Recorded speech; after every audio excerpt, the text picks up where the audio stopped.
What's going on, people? Welcome back to the What If series featuring myself, Chris LeBron, and my guy Omar. And this one is going to be a good one. We're going to deep dive into what if Brandon Roy never got hurt. We appreciate everyone who has supported. If go back to listen to the first episode, the two-parter of What If Shaq Never Left Orlando, that was a really good one. But Omar, my guy, I'm back. We're back doing this. I'm excited about this episode, brother. Yeah, man. We started off with Shaq, and it's hard to kind of follow up the Shaq episode Yeah. because it was so immersive. But when we were kind of researching this, we said this right before we started recording that the Brandon Roy story, one, is really sad because anytime you talk about injuries, it's always difficult. Uh, but just kind of how the dominoes fell, in the history of NBA, modern NBA, because of his lack of availability for the Blazers. And me living in the Pacific Northwest now is kind of a fun topic to talk about. I live in the Seattle area now, so bring back the Sonics. But Yes. it's Yeah, before we try to get teams in Spain and Germany and all these other countries, let's get a team back in Seattle. Let's do it. Let's do it right. Top 10 media market. I think they deserve a team, but just throwing that out there. Yeah. But the Brandon Roy story. It's a guy who I always liked when I was a little bit younger, watching the league. And I think like a lot of us, like our age, Chris, we kind of jumped into the league full force around this time because we were entering adulthood and really just kind of starting to understand stuff more. And yeah, Roy was one of those guys that you would watch. You're like, man, this guy's good. And then the injuries start to happen, and then you end up where we are today, and you start thinking about what if. And so yeah, I'm excited to just jump into it with you. And just figure out what could have been with this guy. Yeah, and I remember growing up in, so I remember him in college. I was in high school at that time, and that's when I really started getting into, paying attention to a lot of these, these guys in college and high school and all that, getting the Slam magazines, go on DraftNet and see who's the up and rising prospect. I remember DraftNet being like the site to find out about a lot of these kids. And I remember hearing about this guy from Seattle, and he's going to Washington and all that, and he showed some glimpses early on in his college career. Then I think he got hurt junior year. Then senior year he went absolutely crazy. I think that was my junior year of high school, right? I believe so. Yeah, my junior year of high school, and being like, oh, okay, we got to check this out. And remember, this is still a time. It's not the one and done era, yet. I think we're on the cusp of it, but this is still where like 4-year guys, 3-year guys are getting drafted high. And he was a hooper. I remember watching that last year. I'm like, wow, he's really good and all that. And thinking like, wow, is he Dwayne Wade 2.0? Like is just a monster. Chris, you look at his senior year stats at Washington, you 20 points a game, 5 rebounds, 4 assists, 40% from 3, right? Which is not nothing. And a decent amount of attempts for the year. I think about 3 or 4 attempts per game. Obviously, that's a lot back then too. Yeah, right. Yeah, it's like, so, and he was all Pac-12 that year, Pac-12 player of the year, and it was just like, this is a guy who had the tools that you wanted. You had good size, great shooting ability, good lateral quickness, everything you wanted from a kind of a wing scorer at that time in the NBA, he had, right? And so it's no surprise that he ended up going with the number 6 overall pick. Now, you mentioned today, you don't know how that might be. He might be a post-lottery guy just because of the 4 years, and the NBA is just, they love a young prospect now. But but he was just kind of like a score in bunches type, efficient scorer, and it's no surprise that the Blazers decided to take him with the number 6 overall pick in the following year's draft. I wrote down a couple players who were in that draft. Bargnani went number 1 in that year. Roy's teammate, LaMarcus Aldridge, went in that draft as well. Rudy Gay, Rajon Rondo, Kyle Lowry, Paul Millsap, all guys who were drafted that year. And so it was a pretty good draft class, actually. And although you forgot about Patrick O'Brien, you forgot about Mohamed Sane, you forgot about Adam Morrison. the great Adam Morrison, who had such a great God, NBA man, career, Tyrus what a Thomas, look. I'm trying to be positive, Chris. I'm trying to Sheldon talk Williams. nicely. And I love Sheldon Williams. He's a Duke guy, but Yeah. there was a but also that with that draft, that was the first year they were there. I don't know, I'm not gonna say banned, but that's when they stopped letting high school Yeah. kids go in. So this was a draft that guys kind of got overdrafted, where if we had high school kids come out and we know, we'll kind of touch on the next year's draft class because those would have been the guys that would have been in this draft class, the Odins, the Kevin Durant's and So all that. So yeah. like So I it got would it have pulled been a up lot then. different. Yeah, you would have had Greg Oden would have probably jumped straight on. Odin would have Yeah. been the number one pick. I think he would have been the number one pick as a sophomore in high school. Like that's how Right. good Right. he Yeah. was in high school. Right. Exactly. Yeah. Then KD, obviously. So he probably jumps down quite a bit. Hey, Somehow Corey Portland Brewer, will number get him. 7. Somehow Portland would have got KD because that would have been their pick. Oh, Yeah. maybe they don't trade it. Maybe they don't trade. Maybe the Bulls keep it. Oh my! Who knows? We just created a whole nother thing. Omar. That's for another day, Chris. This is for another day. Another thing that happened after he got drafted, right, is so he was immediately good, right, and won Rookie of the Year. Only played 57 games. Only 2 players have won the award playing less games, and pretty good company. Kyrie Irving and Vince Carter, 2 Hall of Famers, and he would be allowed to win it now with the 65 game threshold. What does that apply to rookie awards? I'm not sure. Like I know it doesn't apply to all rookies. I don't think it applies to all rookie. I'm not sure if it applies to Rookie of the Year though. I thought it was all. I don't know if it was all awards that you had to be 65. I don't know. I gotta look at that.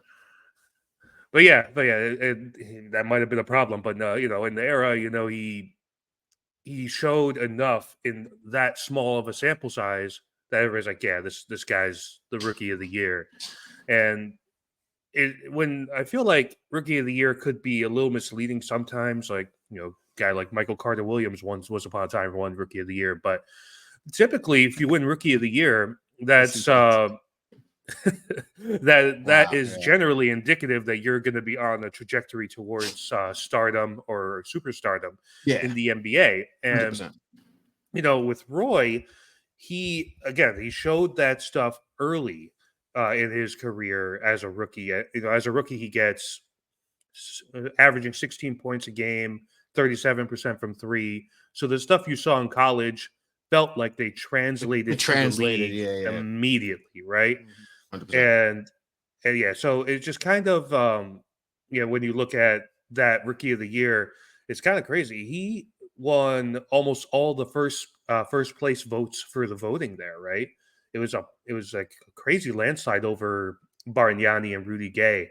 Even your boy Adam Morrison got a couple votes in there, but Morrison finished what 4th or 5th or 4th, yeah. And he only played 3 years in the league because another guy who got a lot of injuries and all that. But yeah, that wasn't he didn't have much competition for Rookie of the Year. Yeah, I mean, my guy Randy Foye was 5th place. Randy Foye. All right, quick on Randy Foye. I thought he was the next Dwayne Wade. I was convinced. Early on, I heard people saying like, "Oh, he's D Wade," and I'm like, "Oh, he moves like D Wade. Oh, he's D Wade 2.0." And that didn't happen. You know what he ended up being? He ended up being Harold Miner 2.0 is what it was. Yeah, he really did, man. He disappointed me. Yeah, I thought it'd be nice too. I mean, I'm not gonna act like I was over here and be like, "Oh yeah, I saw it." No, but I thought he'd be good coming into the league. But yeah, so Roy's career, Chris, was really only like 4 seasons. A century, right? Just 4 years. Like even when I was doing research, I was like, for some reason I thought maybe it was a few more years like that he had of some playing some basketball. But I was like, oh wow, it was really just 4.5 years. Really, that was all we got to see of him. Like it's sad, like you said before. It is sad. Yeah, and you look at the numbers here, right? 4 seasons before the injuries really started mounting up, and again, it's degenerative knee stuff, so it's not something that could easily come back from. I mean, ironically, Greg Oden had the same type of knee stuff where he had no cartilage left, right? Well, again, both Blazers, which is just so crazy how that franchise has had injury luck, but Roy, over his time in Portland, 20 points a game, 5 rebounds, 5 assists, right? He's 25-5, which is, nothing to sneeze at, right? 35% from three attempts a game, again, in an era when they didn't shoot it that often. And he also shot 43% outside the rim and inside the three, so mid range, considered efficient, right? So 3 levels. That's what he was. 3 level score. Yeah. And what we love about KD, what we love about these guys who could score from anywhere, that's what he had. And some people might say they're like, okay, whatever. Well, this guy scores this many points. This guy scores that many points. The name of the game now, and if you're really thinking about it, if he had a 10-year career, he would have been in his prime in the efficiency scoring era, right? That kind of was ushered in by the Warriors and other teams. And he would have been right there in this conversation as one of the most efficient scorers of his generation. And we were kind of robbed of that, man. Like we had an opportunity to see because there's just something, man, when a guy can get buckets and can get them efficiently, like when Kyrie Mhm. is going really good, right? And he's efficient. It's just like, yeah, that's awesome. When KD just has it going, it's just incredible. A lot of people don't like James Harden, but like in his prime, when the shots were falling and he could get past defenders, it was something to behold. Whether you Yep. like the style or not, there is something about that where you're just like bucket, bucket, bucket, bucket, and it's just like, and he had that, and we lose that with all the injuries. Again, he just like there was like legit fears that he might not have been able to walk later in life if he kept on going, which is that's the red flag of all red flags, right? Yep. And I can attest to, because I've had some degenerative knee issues throughout my, my life and all that. And I know, and I still struggle with constant knee pain and, just trying to get up sometimes is like a chore and all that. So I can just imagine, and I'm just a little bit under 6 foot and all that. And I'm just a regular schmo. And I could just imagine playing high level basketball in the NBA Right. and all that, and having to deal with those knee issues. So I can kind of relate a little bit because I've had the knee issues for 10, 15 years, it feels like, and all, maybe going back further to high school, so maybe 20 plus years I've had these knees. So like I every time I see especially in that era, remember that's when we were hearing about microfracture surgeries and that being like a death, and an ACL, right? If you heard any of these injuries, those were like death sentences. Mm-hmm. Like when I heard Amari got microfracture, Chris Webber got microfracture, it was like, oh, it's over. And, Yeah. and it was over because we were still, medicine wasn't is what it is now, where like you tear your ACL, and it's like, all right, you'll miss the year, but you're gonna come back and you're gonna be fine. Yeah. And it's just, but I always felt for Brand when I heard when the injuries started to pile up and it was knee injuries. I was like, oh man, I feel him, because those just struggle just to get up, and like I said, him being a high level player, that definitely is, it wears on you, not just physically, but it messes with you up here and all that. Yeah. And for a basketball player, if you lose it, if you don't have it up here, I don't care how good you are, it's going to affect your game. And obviously, we saw that. Except we only got 4.5 years of Brandon Roy. Like it feels like, and it was 10 years ago. The Yeah. last time we seen him, 10 plus years ago, last time we seen him play.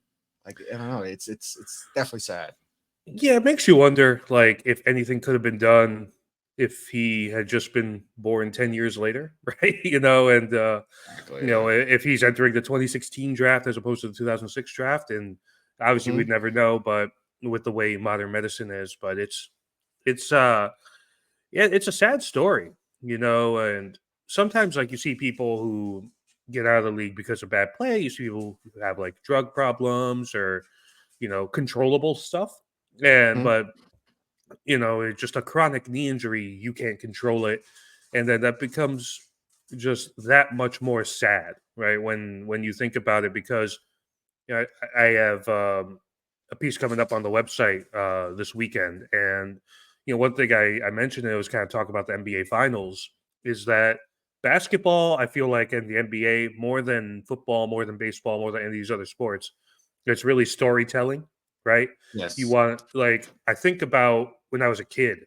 my dad. Okay, I'm off on a tangent, so I apologize, but No, no, kill. um, when I was a kid, my dad didn't really like basketball, but he loved the Jordan era. Like he loved Jordan, and but he also had admiration for Isaiah Thomas from the Pistons, and he kind of told me about the one leg game against the Lakers, right? And all like I say is the one leg game. Everybody knows what I'm talking about. Yeah, You know, that's how iconic that was. brain And ankle. Yeah.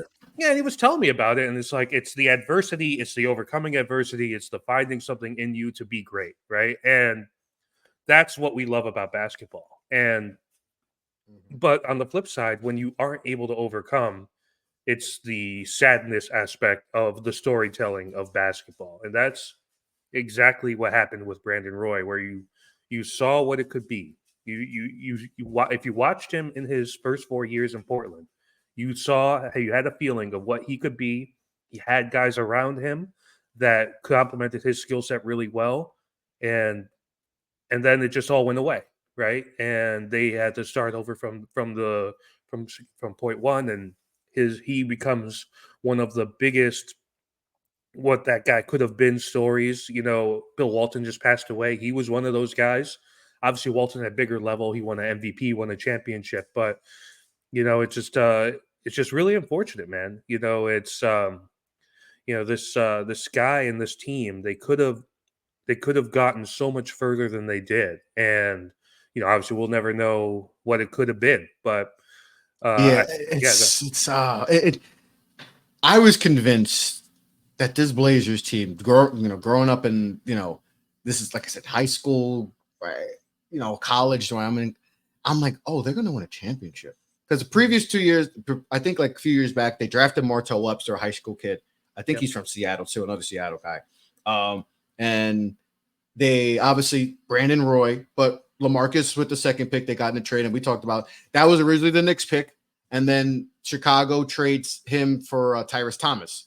So they hit on that, right? Because Tyrese Thomas, he played a few years, but nothing special. Obviously we know, LaMarcus was a multiple time All-Star and probably a borderline Hall of Fame type player. So they hit on that. You hit on Brandon Roy with 6th pick. Then next year you get the number 1 pick. You get Greg Oden. So everything is like, oh wow, like they got some nice pieces. Like they could really be. They could have been what we thought what the Warriors were. Like that budding team. They keep hitting on picks and all that, and it's like, oh wow, they got something special brewing. If you would have told me that they didn't win a championship, I'd be like, you're crazy. Like they have a Hall of Fame type. That people talking about this. Greg Oden being Wilt Chamberlain and Bill Russell combined. Like they're talking about he's that level of dominant, the most hype big since maybe Shaq or whatever, or because I don't even remember Dwight being that hype. Oden was like, we knew about Oden forever. So it was just like, man, like they got something. And then Brandon Roy, instant impact. Like we knew, okay, all right, he's good. And then LaMarcus started to come around and all that. So you're like, wow, they got 2. And this is still the era where we're still positioned, right? You need a center to be a center, your power forward to be your power forward, and you have the point guard who can score, and they got nice pieces. Martell Webster's a solid. They still had Travis, like they still had pieces, Jared Jackson on the team. Like, so you're like, I mean, this is something. They got something here. This could be the next dynasty. And it just never happened.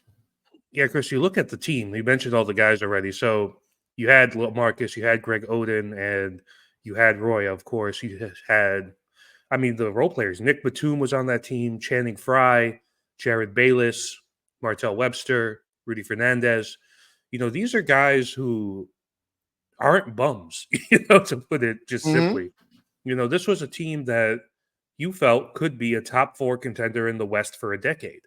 Yep. And it started with those 3 guys. And you could even throw in Batum as the 4th, as like a wing stopping defensive type focused, decent shooting wing player. And he's obviously had a nice career in retrospect, but this team, they felt like a championship formula.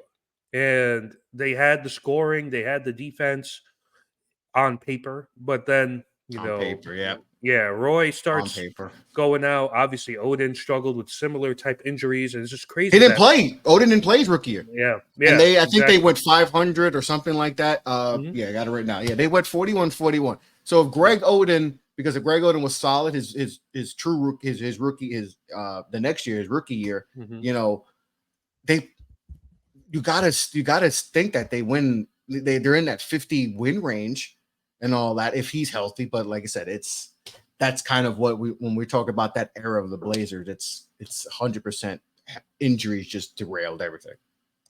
You look at Odin's true rookie year, which is the 08-09 season.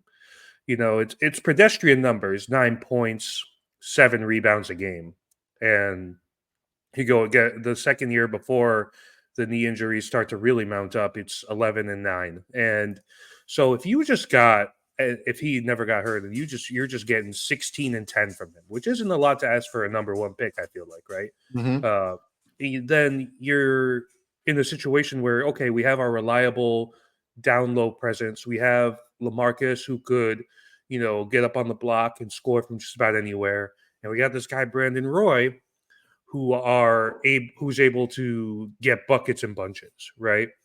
And when you look at the 3 years after his rookie year, before he was forced into retirement, you mentioned 41 wins his second season, then 54 wins, and then 50 after that. Roy was the leader in the team in win shares all 3 of those years. So the trajectory, it's like you win back-to-back 50-win seasons. That's a really good team, right? Mm-hmm. And like you look at like the Knicks, right? They have 2 back-to-back 50-win seasons, right? It's just kind of like or close to it. And you consider teams that win that many games pretty good, right? So Mm-hmm. and then your best players were all young. It's kind of like the whole Yeah. OKC thing, right? Where Aldridge, Batum, Roy, Odin were all young, right? So if they all stay healthy, it's serves you figure in year 6 or 7 is probably when you see the elevation and them getting to like a conference final or even a final. And it it didn't happen because he gets hurt and everything kind of falls off the wheels. And I really want to focus, though, Chris, on that era of the teams that were actually good in the West. And when I was looking at it, it's really 3 teams. It's the Mm-hmm. Lakers in Kobe's second act with Gasol and Bynum and those guys and Odom. It's the Spurs with Tim Duncan and Popovich and all that. And then, of course, the Mavericks when they won their title in 2011 with Dirk, and also went to the finals and lost to the Heat. I believe it was in '06 and 05, 06. And so it's just kind of like, how good are those teams really? And how do we look at those teams if they have to contend over the next 5 to 10 years with a Blazers team with a full capacity Aldridge, Roy, Odin, and Batum? And that's where the conversation, I think, gets super interesting because one of the teams that the Mavericks beat on their way to their title was a Blazers team that was pretty good. So Mm-hmm. it's I feel like maybe they take away a finals appearance from the Spurs. Maybe they have an iconic series win against the Lakers. Maybe Dirk's run to the finals to get his title doesn't even happen, Yeah. right? Because this team becomes in the way. So I'm curious of your thoughts on that. How do you think the trajectory of the West after a few years there changes if Roy is around and healthy and the Blazers are firing on all cylinders? Yeah, because you think about just Utah too. Darren Williams, Boozer, Millsap, Mhm, Utah team and all that. The Warriors, I think that was the We Believe team. They were still mhm. doing some stuff and all that. But like talking about the top tier teams, yeah, maybe what if Dallas doesn't have that run? What if Dallas doesn't get to the finals? Look how different we're talking about. Look how we talk about Dirk now. We're talking about him Mhm. as a legend, maybe the most legendary superstar run by a player that we've seen. He Yeah. took he took down Kobe. He took down the OKC team, the up and coming team. Then he took down the Heatles. Mhm. So like, what if that doesn't happen? Because Brandon Roy, and all these guys are healthy and they're that team. they're that team that's or OKC. Well, maybe we're not really focusing on OKC like that. That they're the upcoming team. Maybe it's Portland that's that team and all that. And we saw the battles with him and Kobe. Kobe would always say, "Man, B-Roy, man, he was a load. He was a lot to handle." So maybe he stops one of those Lakers championship runs that they had. I mean, they went to 3 straight finals, one back to back, against Orlando and Boston. Maybe he stops that. I mean, there's just there's just so many layers to this, and that's why this is one of the more fascinating ones that we're going to be doing. What ifs? Because it's like just like we did with Shaq. There's just so many different branches and all that the things that could happen, and it's just like the Hornets. Remember, we still got New Orleans out here. Maybe the CP3 is not because that's when. Maybe we're not even talking about CP3. Maybe the trade goes through. They don't even worry about that. Maybe it goes through.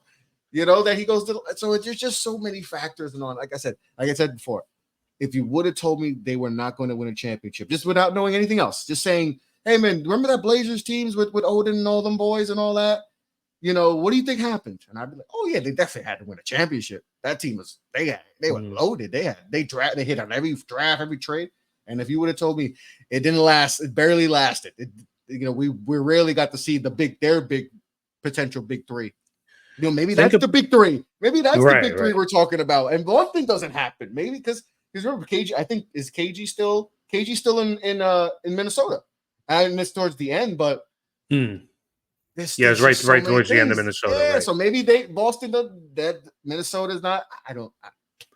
Think about there's so much more stuff. Think about the Kevin Durant element because back-to-back years, right?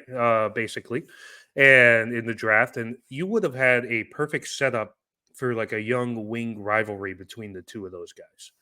Yep. And you wonder, maybe like KD's all about basketball, and obviously he's criticized for jumping to the Warriors, right?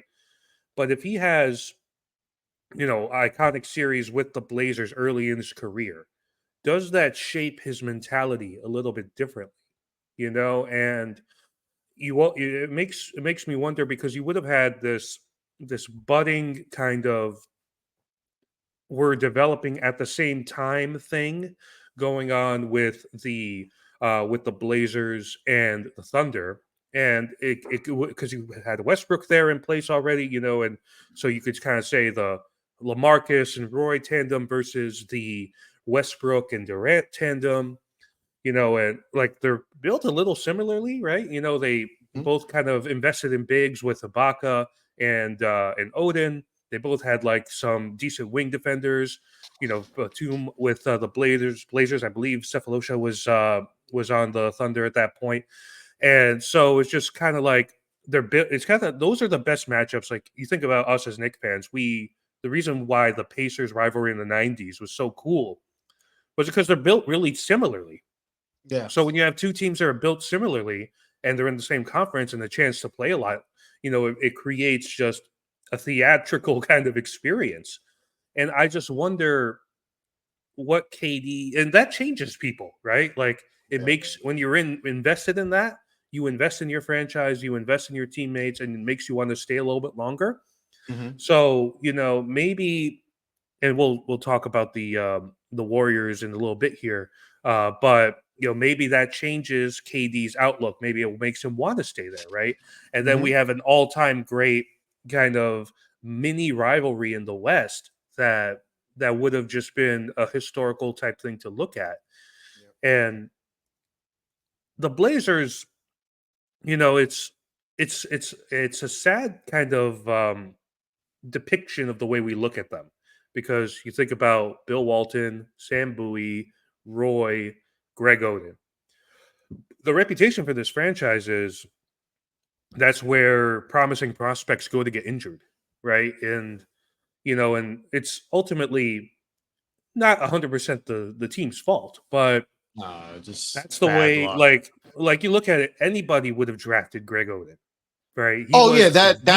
He was consensus. You couldn't pass up on him, especially in that era where it's still an inside out game. It's not outside in like it is now. I just while you were talking, I looked up NBA Draft.net's old scouting report of Odin, and then with every report they have their NBA comp.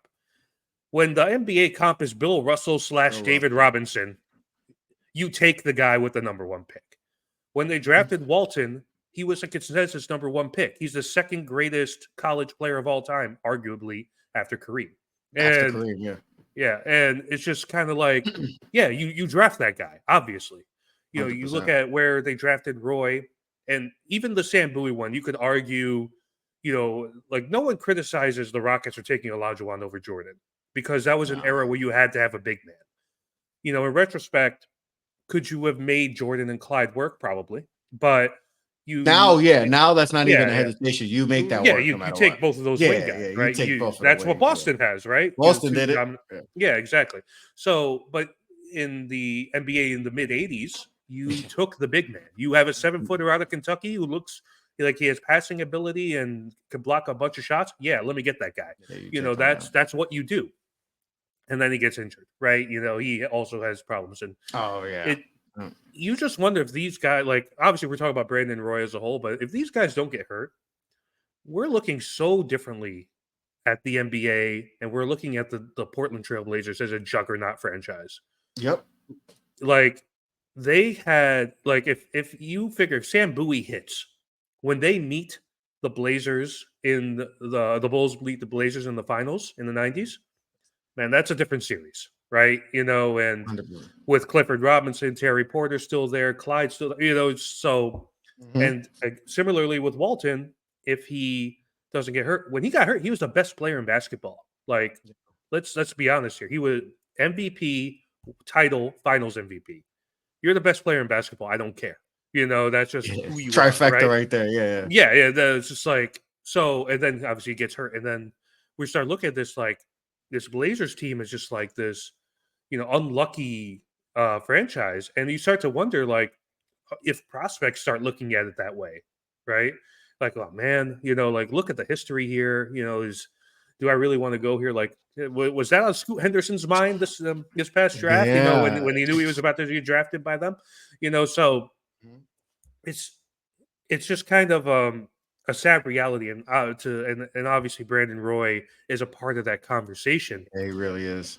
But Omar, one thing, and I just thought about this. Go ahead. We just talked about if Brandon Roy doesn't get hurt, maybe that changes certain teams how they draft. Because thinking about a few years after that, and the Westbrook draft, Westbrook goes 4 to Seattle. Right. OJ Mayo goes 3.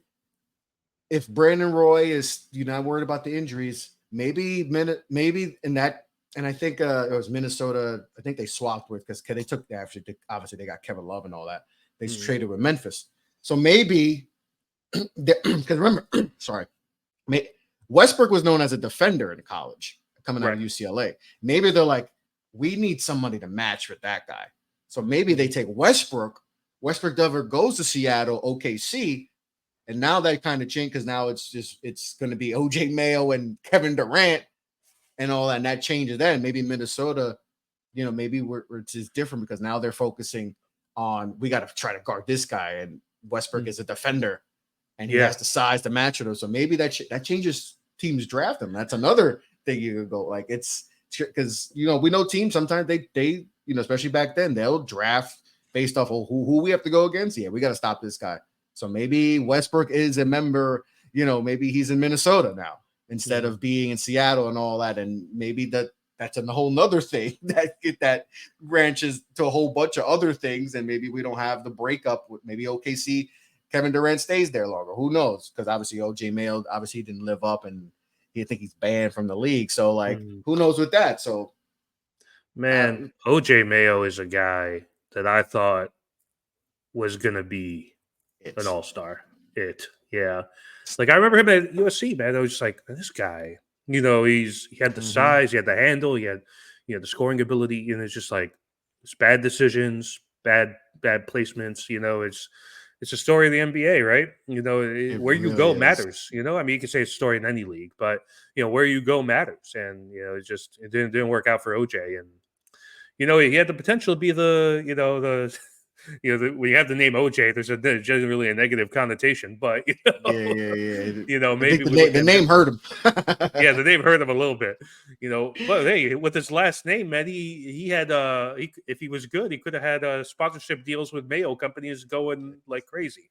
The sky was the limit, but you The know sky what? was Like the you limit said, for that, but it didn't work out. I want to shift to Dame Lillard here, Chris, and Dame. Obviously, you would say, well, he's after Roy's time. What does that have to do with anything? And it's just true, but the calculation for Dame's whole career changes Mhm.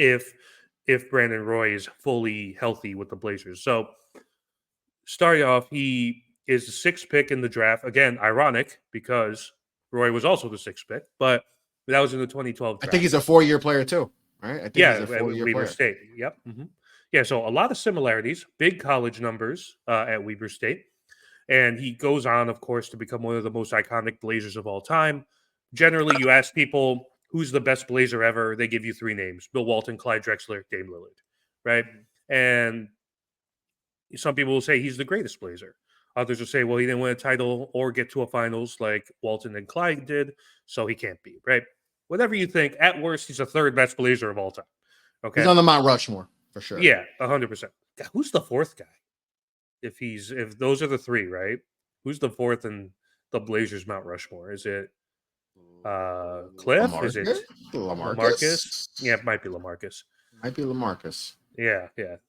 That's something I'd have to deep dive and double check, but just kind of came to me. But yeah, so think about it like this: the year that the Blazers drafted Dame, that was the year that Roy completely missed, right? Yeah. And they only won 28 games that year. Based on the trajectory of the previous 3 years, 41, 54, 50 wins, it's safe to say the Blazers probably win 45 to 50 games if they don't have to deal with the Brandon Roy injury, right? So that obviously takes them outside the lottery. They're in the playoffs. And the players that they would have likely been in the mix to draft at that point, Evan Fournier, Miles Plumlee, Jay Crowder, decent role players, not Mhm. top NBA top 75 point guard Damian Lillard. Nah. So that for one changes the trajectory of the Blazers. Let's say they draft Jay Crowder.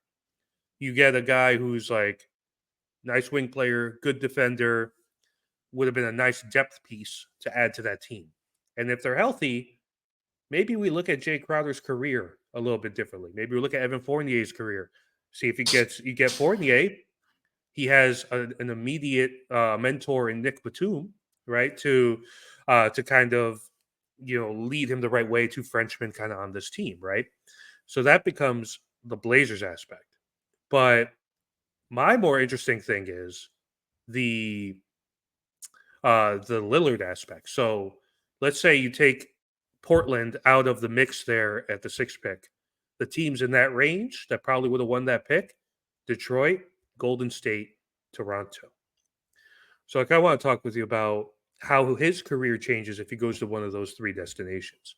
So let's start with Detroit, man. So at that point in 2012, the going to work Pistons, the Chauncey Rips, Rasheed, Ben Wallace era is over, right? Mhm. Obviously, they're in the lottery. Of course, it's over, right? And they have a chance to kind of rebuild. What does Detroit look like over this past decade, which has been one of the most sorry franchises we've seen in the league, if they have Damian Lillard? I mean, do you think that you consider the East, isn't as good, and you obviously have to deal with LeBron, right? Because that's prime Miami 100%. LeBron, and then Yeah. into 2016 Cleveland LeBron. So, but does Detroit become a factor in the East if they have Damian Lillard in the 2012 draft? Oh man, that's tough. That's tough to say. Whether Detroit, because it feels like this is the start of like Detroit's true dysfunction as a franchise. Like I said, they've been probably the worst ran team in the NBA for these Right. last decade plus and all that. So maybe he still has success. Like they took Andre Drummond, so obviously Drummond's not wouldn't be the pick. So I think it would have been tough simply because the infrastructure is not there, and they struggle they didn't draft well. I mean they had a run of just terrible drafts.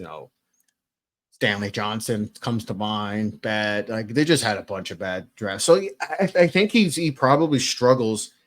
Because even with Portland's the injuries and all that we just discussed, they still had some pieces around them to still have a functional team, and so that's why he had the success he had. Yeah, it wasn't to win, they didn't win championship and all that, but they still had some success. More success than if he has in Detroit. To be honest, I don't think he has success. He probably puts up the numbers, but maybe I mean he kind of got forgotten at that point. It's just what Cade Cunningham is now. He could good stats, be. bad team, or like the Aaron Fox, where he's he puts up stats and he's really good, and an All NBA type player, but because he's on a team that just hasn't had the infrastructure or build the right roster, he kind of gets left out. And he dealt with some of this in Portland because the emergence of all the Harden, Westbrook, all those guys winning, Steph winning MVPs, and there's only so many spots for All NBA, and he would get left out. So I think he'd be worse though if he went in Detroit. He definitely would get left out a lot and all that. So yeah, I think he probably puts up stats and all that, big stats, but I think because of Detroit's dysfunction, he probably struggles to get noticed and all that. And who knows, maybe he's asking for a trade. Maybe that, because we know he took forever before that changes his reputation, right? And it changes his reputation. Maybe he's on another team that we're not even thinking about that has, that's trying to win, or who knows, so yeah, I don't think he has the same success if he goes to Detroit, just simply because this was like the downfall for them. You look at the roster they had then, obviously Villanueva and Ben Gordon are still on the team. They're still paying those guys. You had Greg Monroe down low, a decently skilled big, but never really lived up to the potential coming out of Georgetown. Yeah. You still had Rodney Stuckey on the team. You had the remnants of Tayshaun Prince and Ben Wallace on there as well. So, it would have been tough sledding. You would have gotten the shots up early. But Chris, the most interesting of the three teams, though, is Golden State. So, think about who Golden State employed on their roster at that point in time. Steph Curry was there, a young Steph, 23-year-old Steph. Monte Ellis was still there. So that immediately puts a decision in the hands of Bob Myers and the Warriors, right? Mm-hmm. Do we move on from one or both of these guys because this guy Dame Lillard's coming in, right? Yeah, because you can't keep all three of them. No, you got to get rid of somebody. Right. And, that year, Monte Ellis was a 22-point Omar, scorer. What if it's Steph? What if they pull the trigger on because Dame is an established guy, not established, but he's a 4-year player and all that. He comes in, has success. Steph's still dealing with the injuries. Maybe they're like, hey, man, maybe we pull the trigger on. I didn't even think about that till right now. And that just has me thinking, whoa, what if they said, all right, we have our replacement. We're not worried about, man, maybe if we got to trade for somebody else to bring in to get Steph. No, we have our guy, especially if you take him that high. So yeah, Steph was definitely disposable. We could get rid of him. So what if they do that? Like we don't know, but like it's definitely something that if we're put in that place that like, hey, like yeah, let's do that. Let's move on, and we'll have Clay and Dame as our backcourt, and who knows wherever Steph goes, we don't know where he goes in a scenario. So it's like, yeah, I think that could have possibly happened if this is the scenario. Here's the thing, right? Look at Steph's career, right? So Dame is in the 2012 draft. So you're looking at the first 3 years of Steph's career. And, it's pretty pedestrian, right? He first 2 years did pretty good, 17, 18 points a game.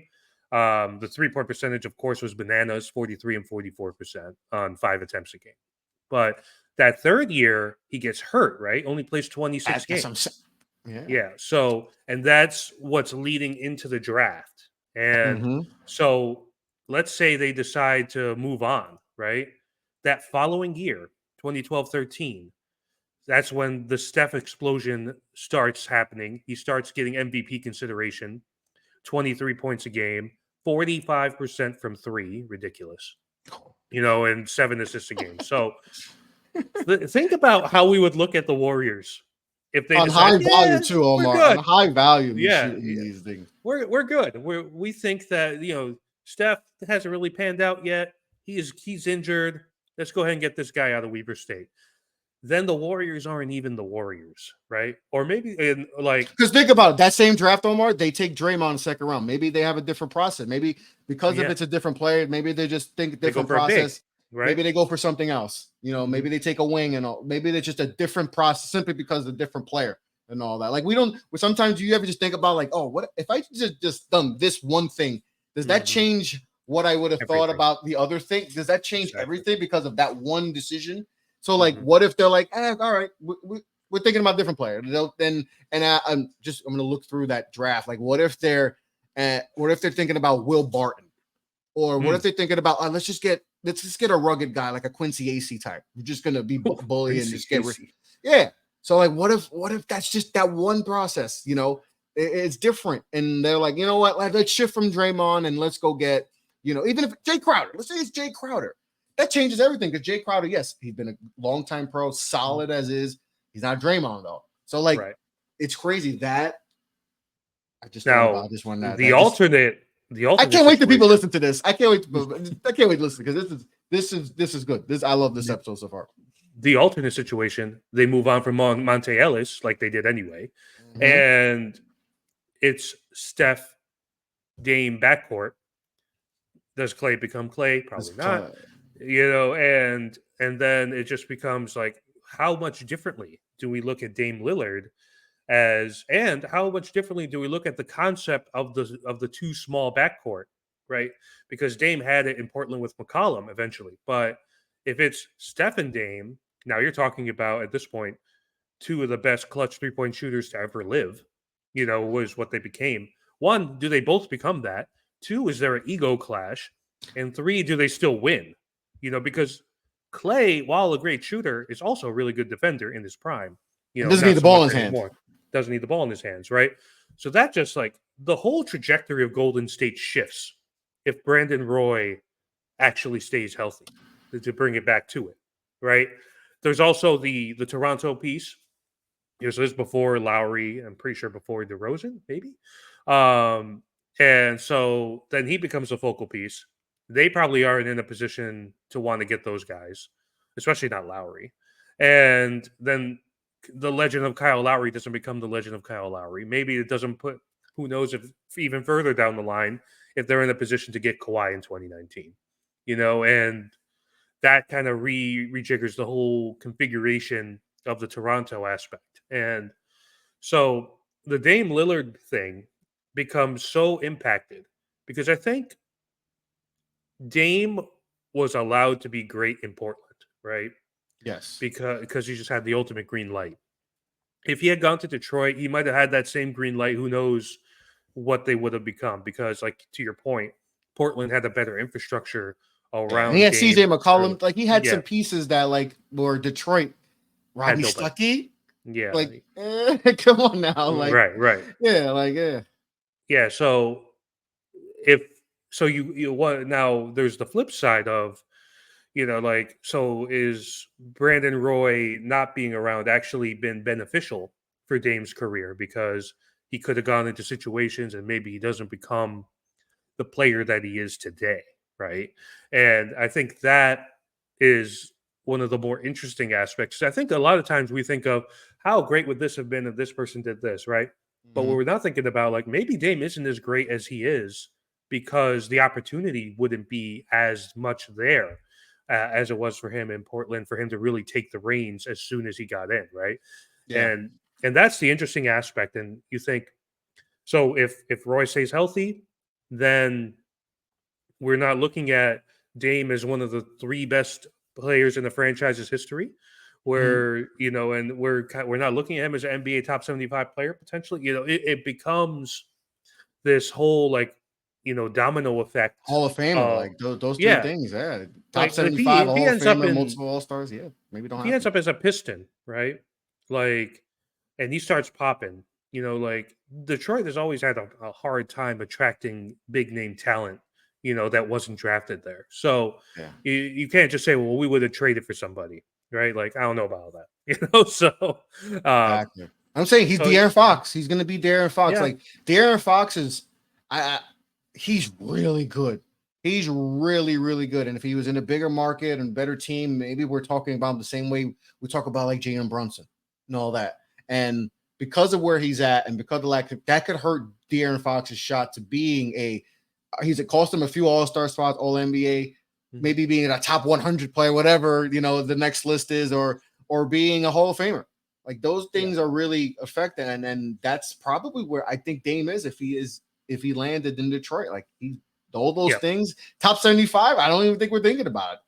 We're yeah, really thinking definitely about it. not. So yeah, he's not top 75, and maybe the extensions and all the All NBA and all that. All those things happen because he's on a bad team, and nobody cares about Detroit if they're bad.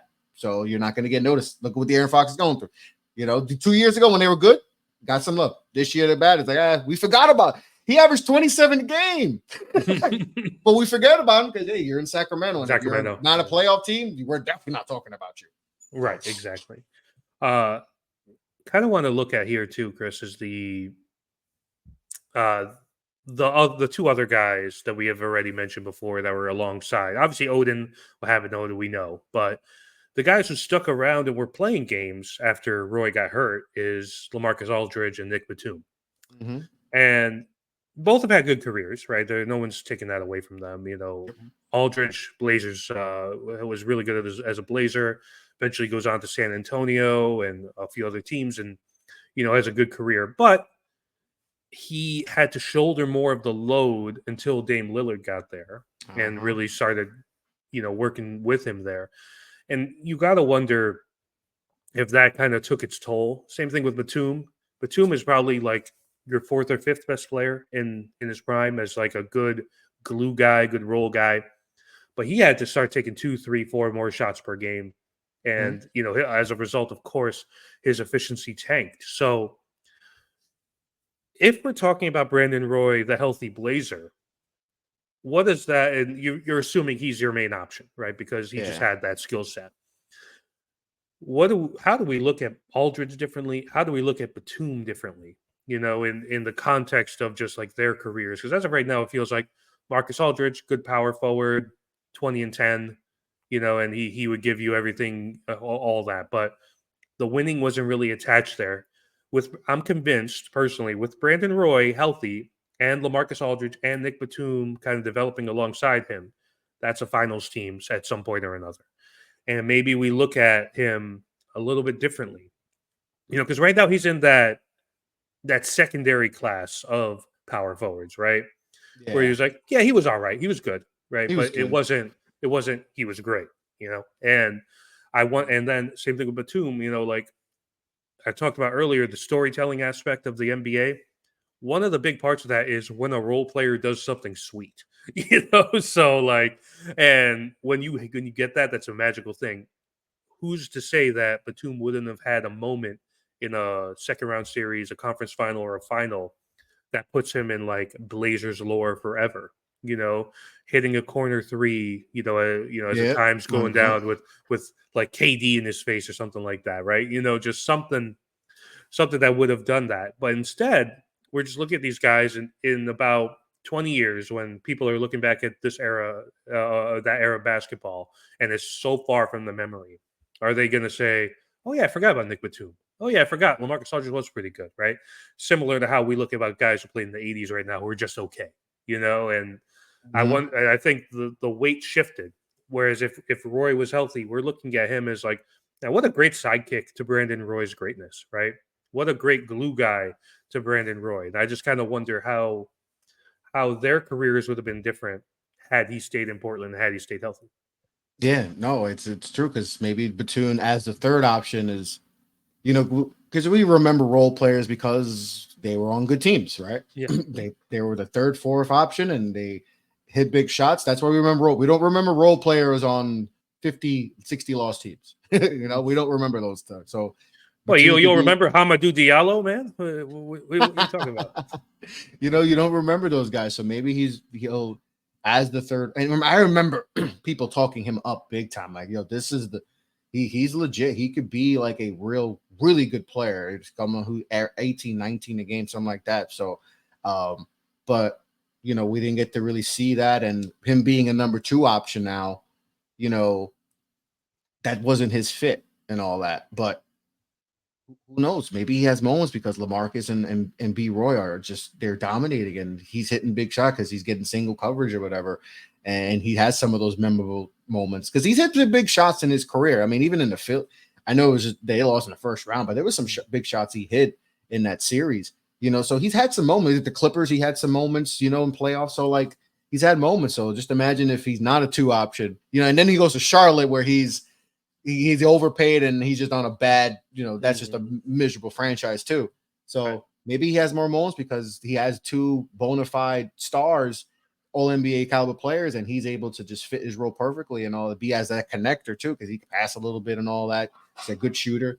So maybe he has more moments, but the ultimate example of that is Draymond Green is not Draymond Green if he's not around Steph Curry, Klay Thompson, and Kevin Durant, right? There's just like he is allowed to do things that he wasn't previously allowed to do, right? Exactly. So that's kind of like the big what if around Batum. Like, is he allowed to kind of get a little bit more creative and do more things within his skill set because teams are so worried about LA and Brandon Roy, right?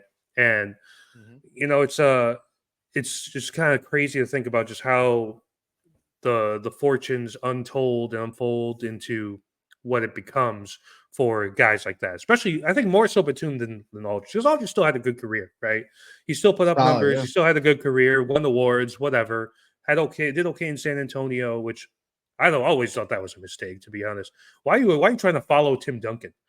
Like it's just. But Omar, what if Brandon Roy doesn't get hurt and all that? Maybe he doesn't even think about. There's no thought process of San Antonio. It's just, hey, I'm a Blazer for life. I want to shift the conversation here before we get out of here, Chris, about Roy specifically and his ceiling. We only got 4 years, and it makes you wonder, as a shooting guard, how do we view him all time? Because right now, I think when you look at all-time great shooting guards, obviously the list begins and ends with Michael Jordan at number 1, right? But Kobe obviously is probably number 2. Dwayne Wade probably number 3. And was he good enough, do you think, in terms of just like the way it was going, the way it was progressing, that if he never got hurt, was he challenging any of those guys for their top 3 spot? Or is he like, did he have the potential maybe even to be like a top 5 shooting guard of all time?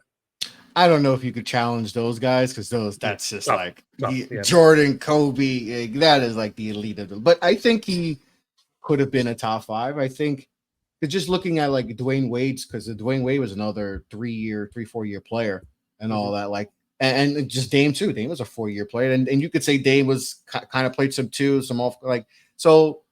Yeah, I think there's a world where if he's healthy and he gets a chip, that he's a top 5-ish, around there, 2 guard, because he was just getting better even if you just want to go back to college, every year he got better, and then in the league kept getting better and better and better and better. So that, I guess, I know sometimes we cap, especially the 3 to 4 year guys and all that, and that's why they tend to go lower in drafts, because it's like, all right, you may get immediate impact right away, but you might not get the long-term superstar, that the 18-19-year-old is going to give you. So, but he was showing that that didn't matter. He was getting better every single year, and it was his last full year. He was averaging 22 a game. It was an all-star and all that, efficient. Like we just talked about the splits, efficient as heck. So, yeah, maybe there's a world where he gets to 26, 27. He's all NBA, first team, and he gets to wins a championship. Yeah, that gets you in top. You're definitely, hovering in the top 5 section. And like I said, Kobe said he was tough. D Wade said it's tough. All these guys have said, B Roy was up. Because he was a bigger point, 6'4", 6'5", strong, could bully you a little bit. Like, so, yeah, I think there's a world where he could definitely be in that. The top, no, I think the top is cemented. I mean, for as long as lifetime, I think, Kobe, Shaq. I mean, Kobe and we just talked about Kobe, Shaq. Got that on my mind, but like Kobe and MJ, Jordan. Yeah. that's cemented.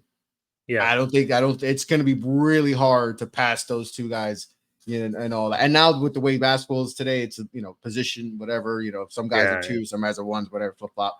But yeah, I think there's a world where he could definitely be a top 5 type of two guard of all time. Yeah, the position flop thing, like obviously you think of like James Harden with that. A lot of people consider him like you consider him a point guard or a shooting guard. Just because of how often the ball's they do in it with his hand. Steph too, because Steph doesn't really. He doesn't. Like, yeah, he's a point guard, but there's how many times we see him off. He's playing off ball and he's moving around and all that. So do you consider? But obviously that's for holding it. But like that's just how the game is now. Conversation. I mean, you look at Roy before after his 4th year, he's 25 years old. All NBA third team, 20, 21, 22 points. 25 All NBA ready. Like, yeah. So you figure, even if you just say the next 5 years, right? That his prime is up until he's 30. That's just being moderate about it, not even, right? And if you figure he has it in him to elevate to close to 25 points a game. So then you're talking about a guy, if that happened for the next 5 years that he was 20 to 25 a game, you would have had 7 straight seasons of him averaging over 20. He would have been multiple All-Stars, multiple All-NBAs. There's a conversation there to have him in the top 5 all-time greatest shooting guards, because over there you'd probably be supplanting Gervin, Clyde, Iverson, again, Harden, depending on how you view him, and then if you get like in the title conversation, that's when the conversation really starts heating up.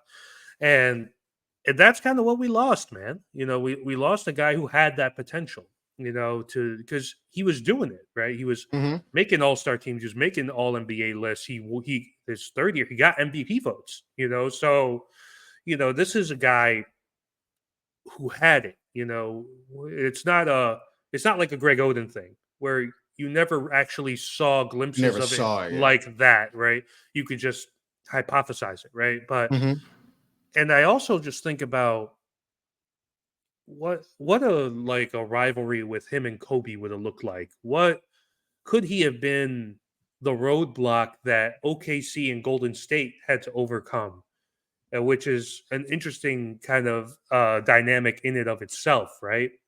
But instead, we're left with thinking about, man, this was a guy who was just like a supernova of a talent that should have gotten a better ending. But instead, we think about is him missing a full year in 2012 and then trying to come back in Minnesota, only playing 5 games.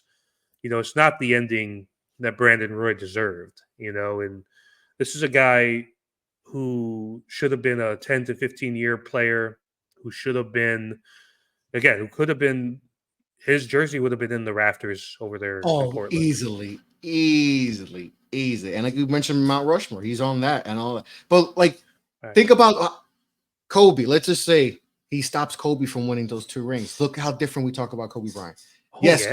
Kobe Bryant's great. He's still going to be considered one of the greatest players of all time. He may still be the 2nd greatest shooting guard. But we but he won 3 rings with Shaq, and then when he lost Shaq, he becomes, right? He becomes Scottie Pippen, right? At that point. Yeah, the greatest sidekick in all time, and that's all he'll be remembered for. Where when he wins the 2 rings without Shaq, he's a godlike. But there's a world where Roy could have stopped it, and then Dirk too.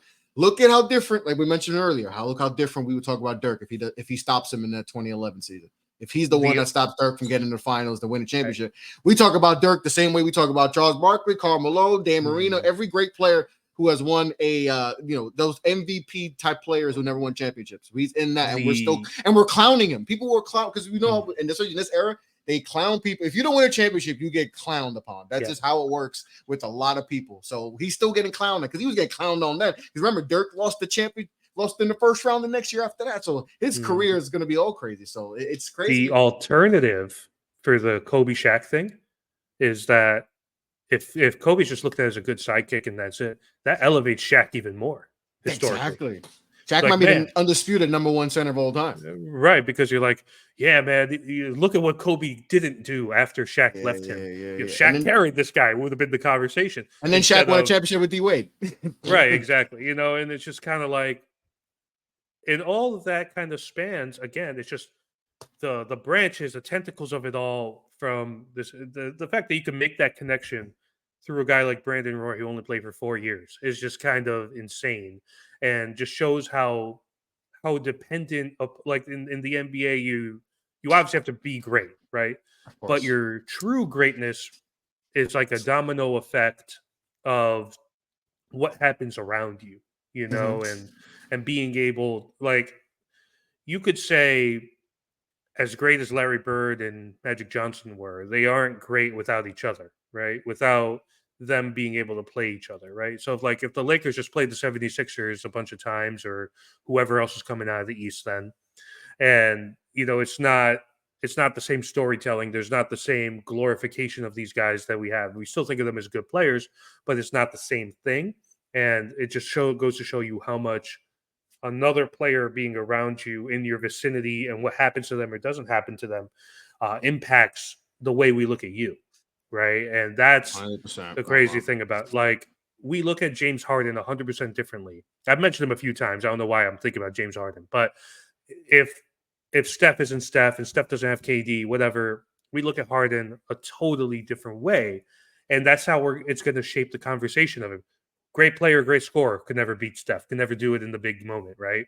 And so Steph's greatness and him being there at the same time as Harden has impacted the way we view Harden, right? Hmm. And it's impacted Harden's movements as a veteran in these last few years. So that's why like these conversations that you and I have about this stuff is so fascinating because you think about it's almost like the like the MCU like different timeline things, and it's just kind of like Hmm. that's kind of what it feels like, and the whole multiverse thing. It just feels like Paradox shift and all that. yeah, It's really there's a crazy. multiverse where Brandon Roy wins MVP awards, and I don't think that's that hard to imagine considering how good he was, and unfortunately, of course, just super derailed by injury. Yeah, and that's like I said, there's so many tentacles to this. There's the Steph aspect of maybe and Westbrook aspect. What if Westbrook gets drafted, a pick before because Minnesota needs a stopper and he was a stopper? And what if, the Dame Lillard is a warrior and Steph gets traded and there's just so many layers to this. And like I said, what if Brandon Roy wins an MVP? What if he is an MVP? What if he stops Kobe from winning 2 championships and Dirk and all that? How do we look at their careers? There's just so many different layers and all that. But it just shows that even 10 years after 10 plus years, he hasn't played in the league, since 2012. So 10 plus Mhm. years that we still talk about Brandon Roy and we appreciate his greatness. Because even though it was just 4.5 years, essentially what we got to see, he had some really impactful moments. He's hit some buzzer Yep. beaters in playoff game. Like he's had some impactful moments, and the respect he had from his peers, it just shows how great he was and how great he could have been if just the injuries. But unfortunately, that's a part of the game, and we've Right. seen we're obviously not going to be the last person we'll talk about. But there's so many different players that have gone through this, and he's just one that just sticks out a lot Yeah. because it's fairly recent and we saw the greatness. We were old enough to see and appreciate the greatness, and then to hear from his peers and all that, it Mhm. just makes it that much more. Makes him that much more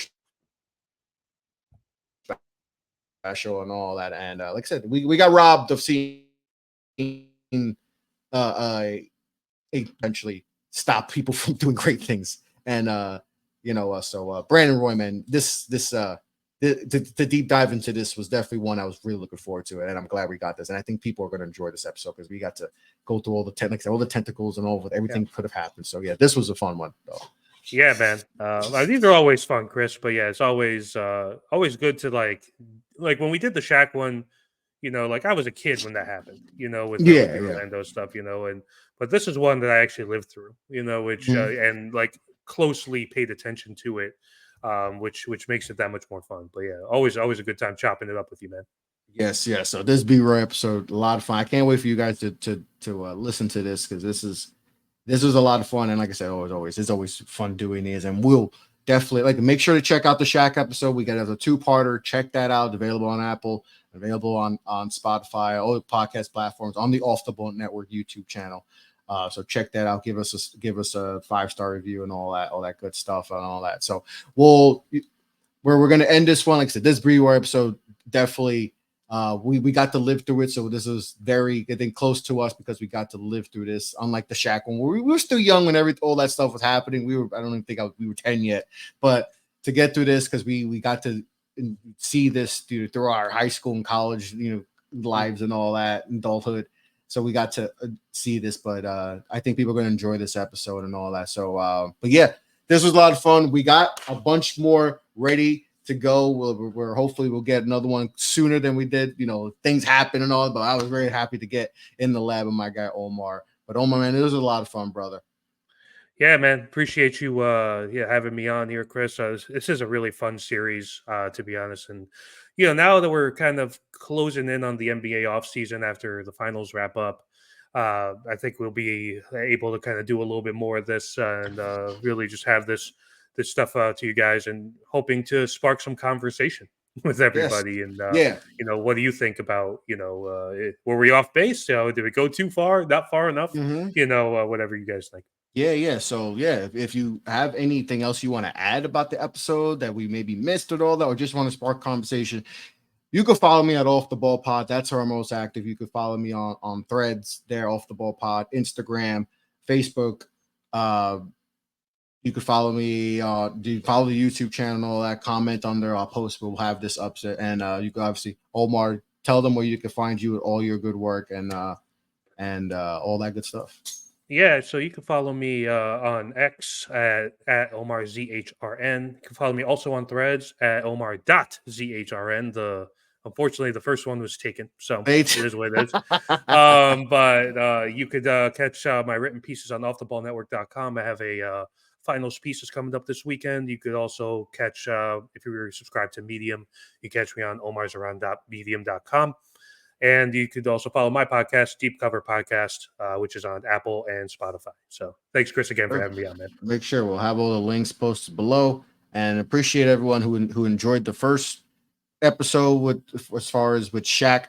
What if he never left Orlando? Hopefully you guys enjoy this. Like I said, make sure to comment, subscribe, all that good stuff, and follow us if you want to talk about more in depth about this episode. But we'll have more details on episode 3. And just make sure to follow us on X and all that, and we'll have more details about that. But on that note, be well, be safe, take care. Peace out.